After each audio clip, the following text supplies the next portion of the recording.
If you're not careful and Noclip out of reality in the wrong areas, you'll end up in the back rooms, where it's nothing but the stink of old moist carpet, the madness of mono yellow, the endless background noise of fluorescent lights at maximum hum buzz, and approximately 600 million square miles of randomly segmented empty rooms to be trapped in. God save you if you hear something wandering around nearby, because it sure as hell has heard you. Greetings, Wanderer, and welcome back to the Noclip Podcast, the show where I teach you everything you need to know as you explore the backrooms. In this episode, we will be going over Level 13. This one has a lot to unpack, so get settled, grab some popcorn, and let's get into it.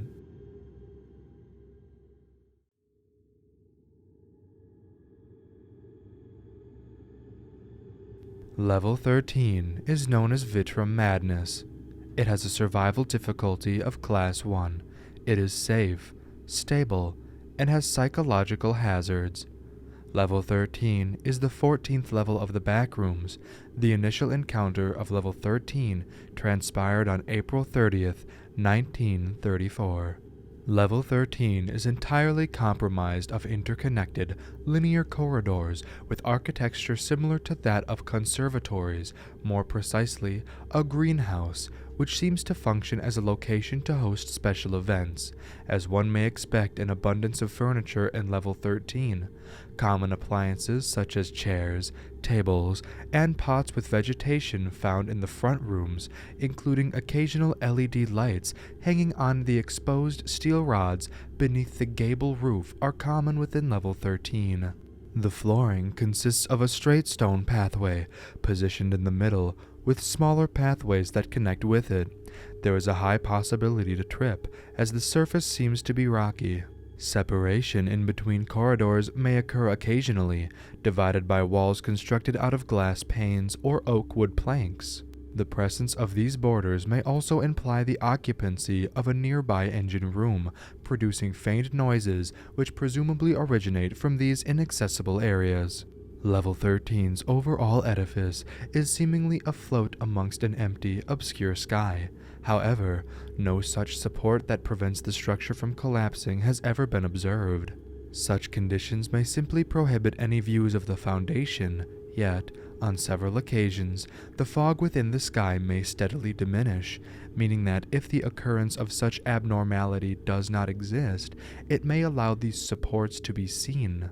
Instances of wanderers observing the pillars remain divisive. Entire theses and explorations have been concocted to simply confirm the existence of these supports.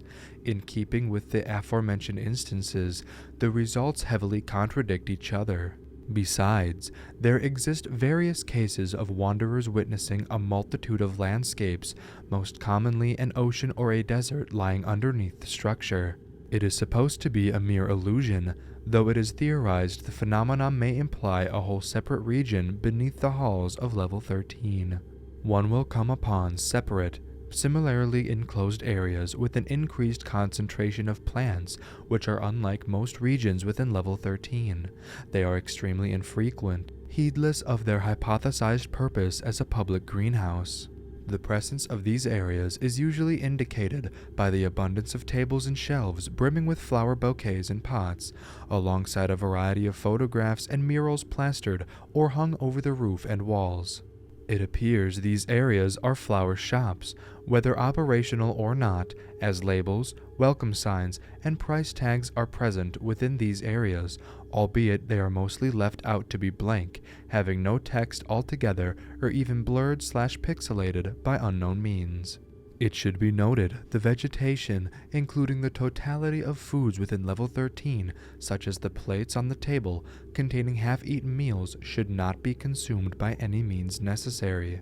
This compound, which contains an unprecedented version of a toxin found in almond water, though significantly small amounts, omega-glycoside amygdalin, directly proceeds a continuous cycle of minor bodily pains and difficulties, mainly headaches, dizziness, and nausea when consumed. The effect is suspected to not be enigmatic, excluding the immediate arrival of its effects/symptoms, sometimes even before the initial entrance to the body, specifically during chewing of the said plant.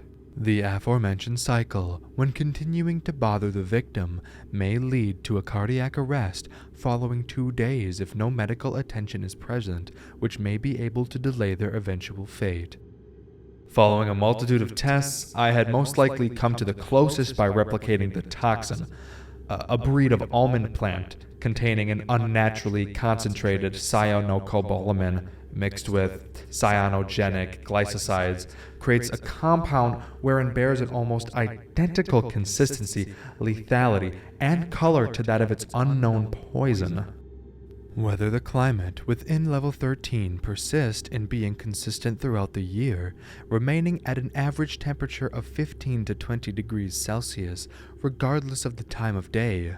Rainfall in level 13 is an hourly phenomenon, and occasionally, storms may occur within each particular week.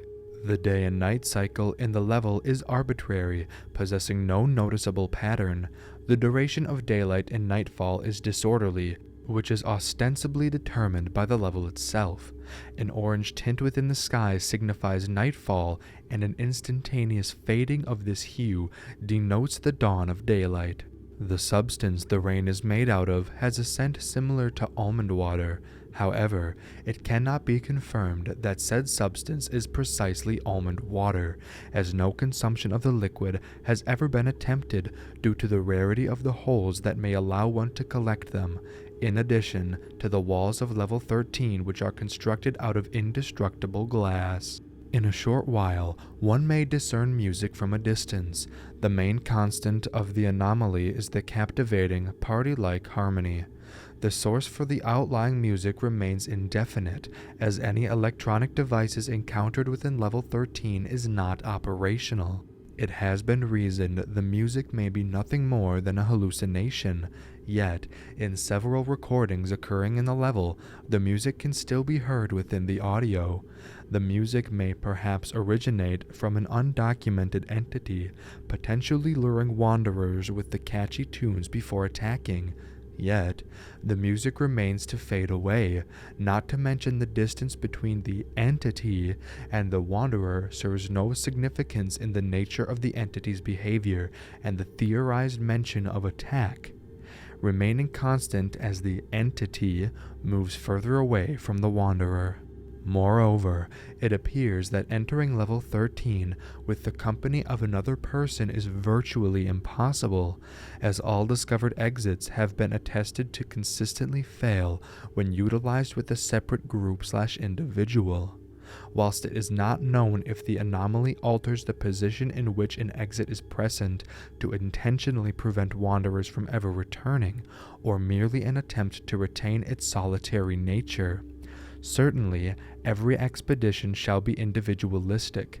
Nevertheless, it should be noted one is more hypothetically to enter level 13 inadvertently, only occurring during specific situations such as an accidental noclip, an overwhelming compulsion/unwanted desire to enter an area which may lead to level 13, or simply a chase involving them and an entity which ends in a hit to the wall and losing consciousness, followed by awakening in level 13. Winds blast over picturesque corridors, monotonous furniture stuck in time, for it to repeat boundlessly behind. Outlooking the translucent walls, a limitless deceptive view of lush terrain blankets the foggy nullity. Shall one even glimpse slightly, with faith long gone, perhaps the mind would entwine. Falling behind the dead silence, one fades into the beyond, the obscurity will remain until eternity.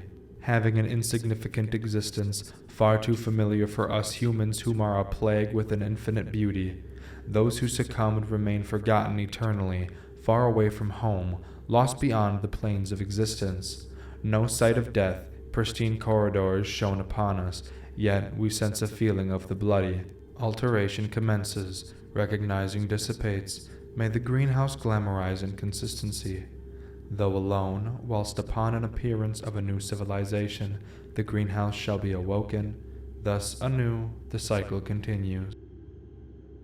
Within Level 13's sobriquet, Vitrum Madness, a term familiarized with the level after its discovery, represents a psychological phenomenon that distinctively transpires only in Level 13. This phenomenon is dictated by probability.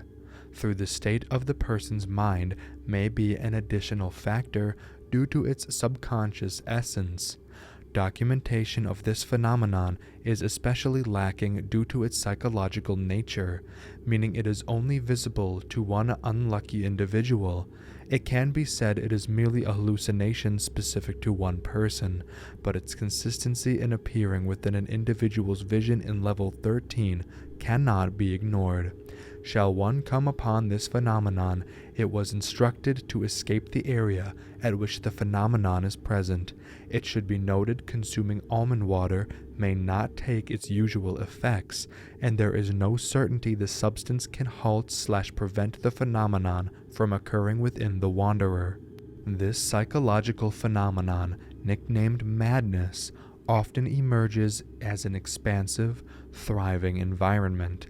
The exact description of this landscape is vague, as per the shortage of information due to most wanderers encountering the said phenomenon within Level 13 is considered to be deceased or missing.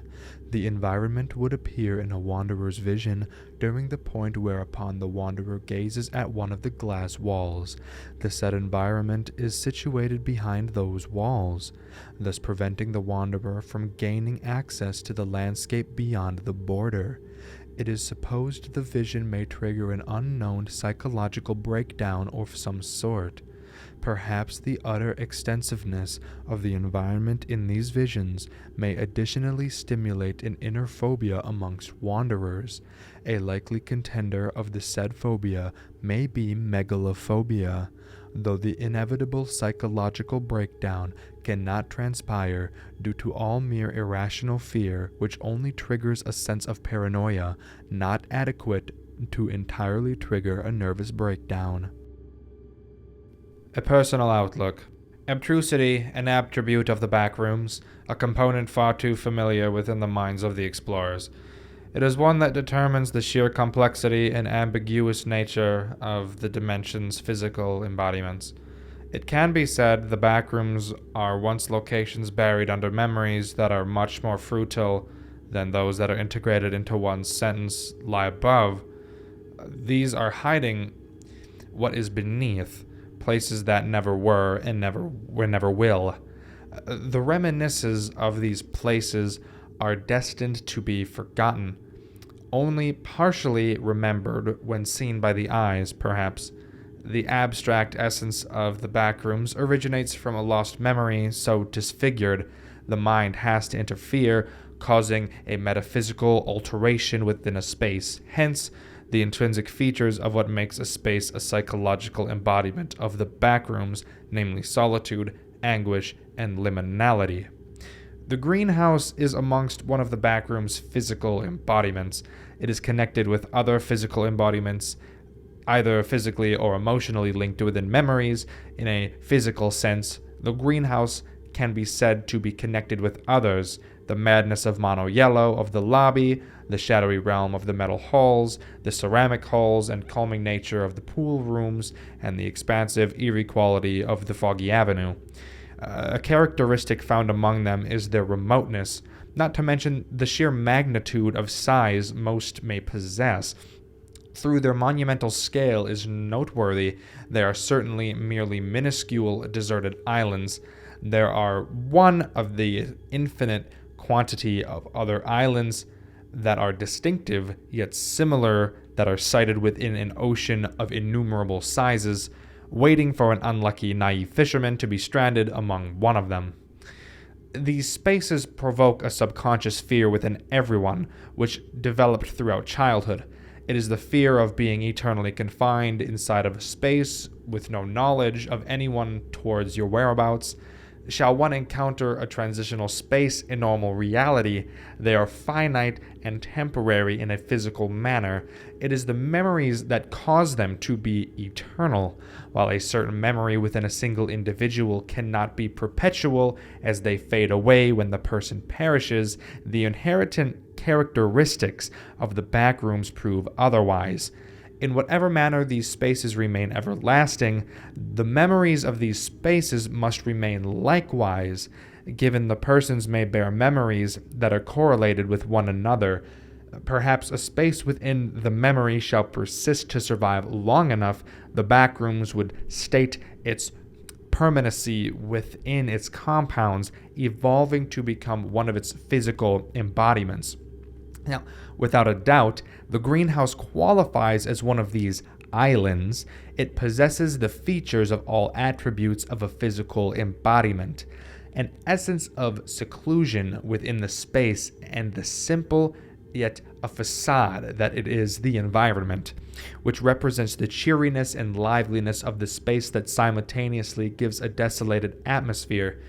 The first indication of the tranquility can be encountered as soon as one enters the mad greenhouse. The endless background noise of rainfall and the monotonous hum of old, almost subdued machines running within warping and filling the mind. A portal leading to the outside that is uncertain, possibly much treacherous, is beyond reachable to be dreamed of. The space purposefully erasing memories of the souls lucky to escape.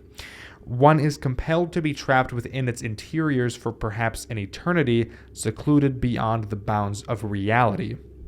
To put it concisely, the mad greenhouse is one of the many symbols of perplexity within the backrooms, perhaps one that is the beginning of complete abstrusity. Further explorers venturing further from the specific space shall foresee more distinctive and obscure, as the segments of the memories they are within may be fuzzier. They are not too broad, only trapping into the innermost or specific subconscious emotions and fears, whilst also having the premier characteristic of the backroom's physical embodiments at large.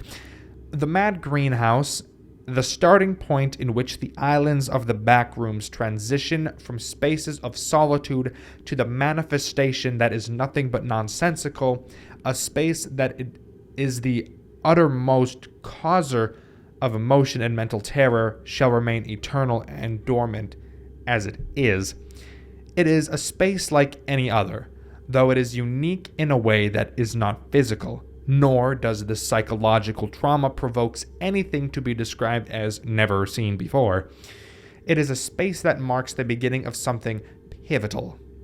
Something explorers seek within the backrooms, something that is anything but dull halls, something that finally frees the explorer from eternal and internal sorrow. The fisherman who is secluded on the island may return home to his family or be trapped for eternity, raiding an opportunity that is nothing but futile. An individual, represented as the fisherman, has to decide whether he is a lost cause or a soul devoted enough. Shall time passes, escape from the damned dimension is possible. Professor Sherwood D. Holmes, 05/31/1997. There exists a single species/entity which is present in level 13, though not in a quantity that may be equal to levels within the main 9. As not to disturb the solitude of the level, these entities are rather uncommon to encounter, only appearing within specific time intervals, which are inconsistent at best. It should be mentioned the discovery of the said entity transpired within recent years, as they mostly attaining a low profile, avoiding wanderers which may be within its vicinity. The said species is that of Phyllotus vitrum, an exotic variant of the Phyllotus genus, which exclusively exists within level 13. Contrastive to their genus, it appears to be an amphibian, though they appear to predominantly linger inside the soil within pots that exist in the level, only surfacing to feast on the toxin-infused plants. They are seemingly impervious to said toxin. Their inconspicuous behavior is putatively caused by the sheer solitude of the level, which hardly is ever disturbed. Thus, there is no motive to encounter/suspect the presence of other nearby living creatures. It is estimated the total population of the species within level 13 is around half of 1,000, although results are divisive at best, generally ranging from a population of 75 to 1,000 that are present in the level. Even so, the number could arguably be astronomically greater than the numbers stated by the previous assessments. Though their discrete behavior is a prominent characteristic of the species, they could potentially transition into an aggressive state if significantly harmed, i.e., throwing, cutting, and pesticides. An accident that causes them to be damaged would not trigger their aggressive state. However, they may possess adequate intelligence to comprehend the concept of mistakes. Though they would attempt to intimidate one regardless, the physical appearance of the worms would not mutate when progressing into an aggressive behavior.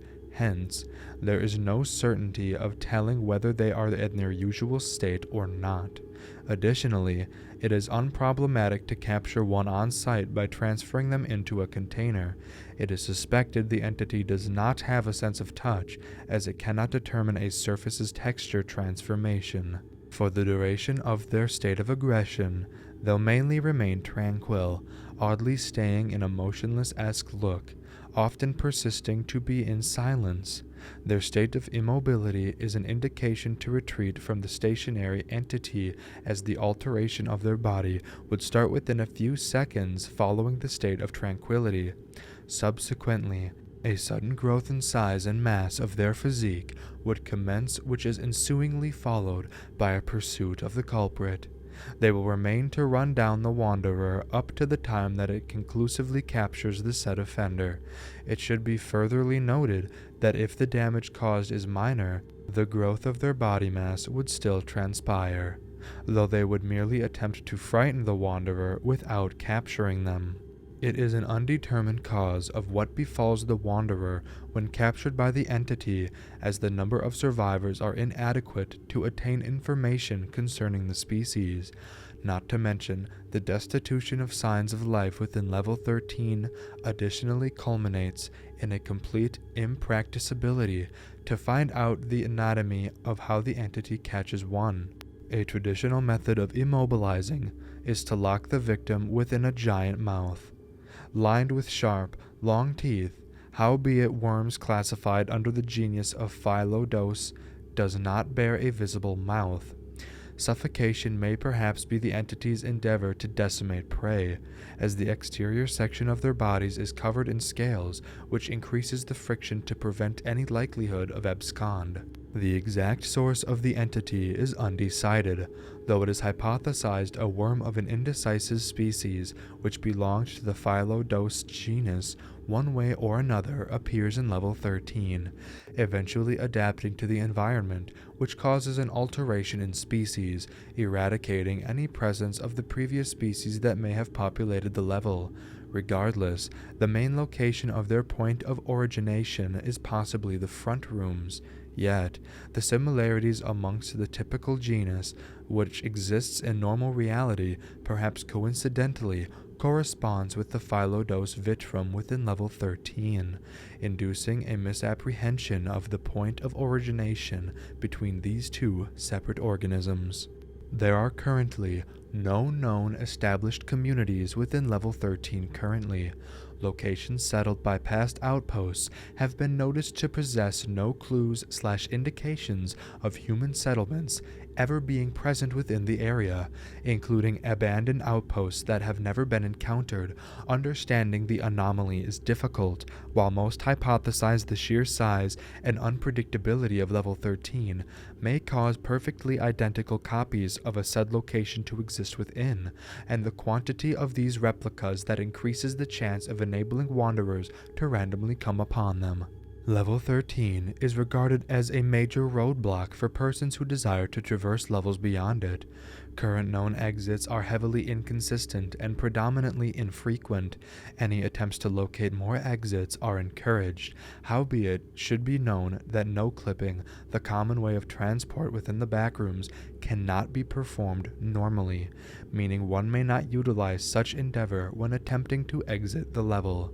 There are 10 confirmed entrances. The confirmation of unconfirmed entrances is oncoming soon. One may encounter doorways on occasion within level 0, constructed out of glass, which leads one to this level. Entering a room labeled greenhouse in level 4 may lead one to level 13. An unnaturally extensive hallway in level 5 may transition to the environment of a greenhouse, which would lead one to this level. Swimming through the waters of level 7 for an unguaranteed distance may promptly transport one to level 13. A greenhouse may be positioned haphazardly in level 9, which, if entered, will lead one to this level. No clipping anywhere within the interiors of a skyscraper in level 11, possessing an abundance of glass or windows, may lead one to this level if done correctly. Certain circumstances, such as adjusting in the appearance of one's surroundings within level 12, may grant one access to level 13, progressing into the next level. A singular door that may appear within the house in level 35 shall lead one to a different section of the said house, which may lead to level 13. A sudden appearance of a bridge within level 81 indicates an exit to level 13, either on land or within the bounds of the ocean. Shall one pass out within level 671 under explicit conditions, will lead them to level 13. There are only 2 confirmed exits. The confirmation of 5 unconfirmed exits is awaiting. The chances of one ever exiting level 13 is especially low. Persons may end up in level 14 under unknown conditions, as no endeavor has been found to consistently work. A sudden loss of consciousness may signify an awaiting exit to level 45, following many cases of wanderers who had gone through the same situation. There are only currently 5 unconfirmed exits awaiting confirmation, which bear adequate evidence of their existence. No other unconfirmed exits have been discovered thus far. Unstable flooring, indicated by visible, odd textures the floor possesses, may lead to level 1 if one can no-clip through it. An extremely rare circumstance where the space within shakes turbulently has a small chance of transferring one to level 909. Certain areas within level 13 bears a chance of abruptly sending one to level 996, though these occurrences are extremely rare. Falling to the vacant, foggy void the interior of level 13 floats upon may lead one to the void, and rarely its sublevels. Any openings on the roof or walls may lead one to level -13, although most reports state a complete disappearance of the person who leaped through the hole.